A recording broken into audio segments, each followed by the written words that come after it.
utilizing the ice effectively for your goalie in practice can always be a challenge. How many times does this happen to your goalie coach?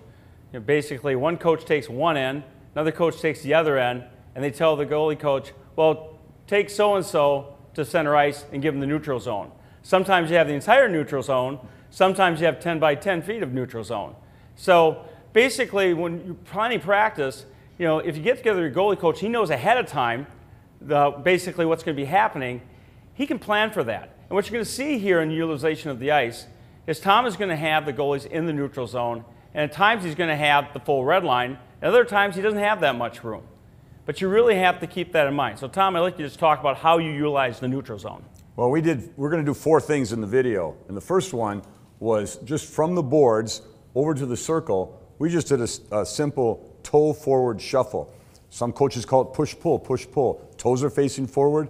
It's a very common, it's probably the most common crease movement skill you have to develop. And we just did that from the boards to the circle and then back again. The second one we did was a butterfly shuffle or a power pad shuffle. It has different names. It's the same thing. They're in a butterfly position. They're using one inside edge to push themselves across to the circle. They're moving back. The third one we did is called the Bobby Orr pull push. And simply, the goaltender is pulling back on the inside edge of one skate and he's pushing forward on the inside edge of the other skate. So he's pulling backward with one foot, he's pushing forward with the other. We do that a couple of times each direction. The purpose of that is for that quick post-to-post movement where we don't want the player going slowly, we don't want him sliding on his pads. We want him using power skating in the crease to quickly move from post to post. And then the last one we did, Coach gave us a small area. We wanted to take advantage of this area between the blue line and the red line. We were only out about 20 feet. We were working on a partial screen. One goalie is set. We don't need to be in the net to do this.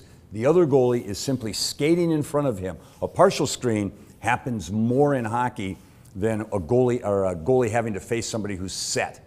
So we practiced partial screen, and when the one goalie skated in front of the other, he did a front-to-back turn, and sometimes, as you'll see as the drill progressed, I'd have the goalie who's setting up the partial screen actually hit the goalie, his partner, in the head, or hit him in the face with his glove to create a distraction. We're forcing our goalie to play through everything, to concentrate, to focus on the puck. That's our partial screen in the small area. Now keep in mind, when he's getting hit in the head, he's not getting hit that hard. In this era of concussions, we're not hammering people. But the fact is that you need to plan ahead of time. Because how many times do you see it in practice where the one goalie is being used, the second goalie goes and stands in the neutral zone and waits. And so with some planning and some discussion, you really can get some effective work in for your goalie during that time.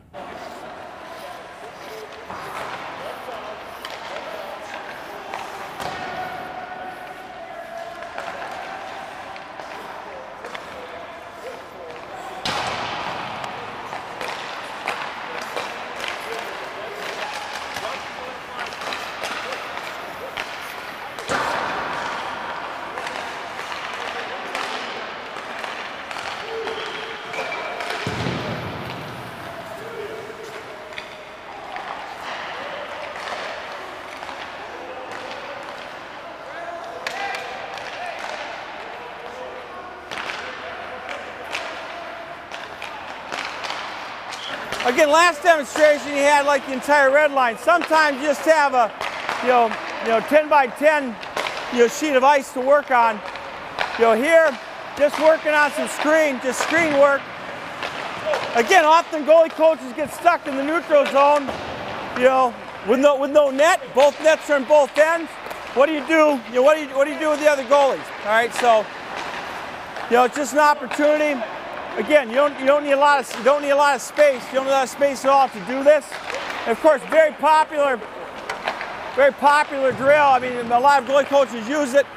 But again, I think you have to plan ahead, knowing that you may not have the space that you always desire.